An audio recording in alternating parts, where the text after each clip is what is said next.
Hey everybody, I'm doing a live stream, and if you guys don't notice, I got a haircut. I got a haircut, and I'm gonna eat some food.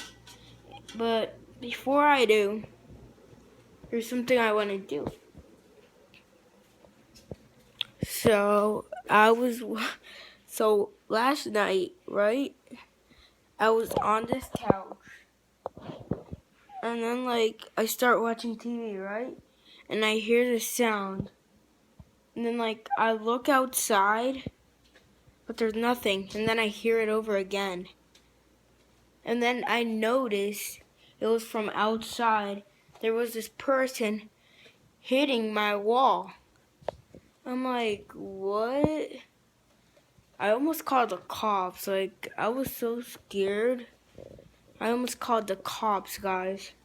And wow, I was so pissed. I didn't even know what to do. I was just gonna go call the cops. And today I don't know what we're gonna do, but I don't want to edit this video. I'm too lazy, but well, happy birthdays. Well, I shout out to my friend David Parody. I like his videos, and Wolfie Reps. Well, I don't actually know what to do. I'm gonna eat right now.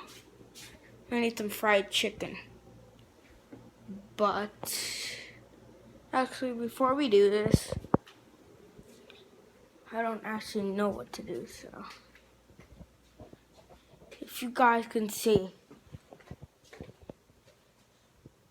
maybe I'll just eat. I don't know. I don't want to edit this video. I actually don't know what to do. I just wanted to tell you guys about what happened last night. And if you're watching, thank you for watching. Subscribe down below and like the video. In 3, 2, 1. And smash your fingers and head. Don't break your finger, skull, whatever. Smash that like button and that subscribe button. And see you next time, guys. Bye.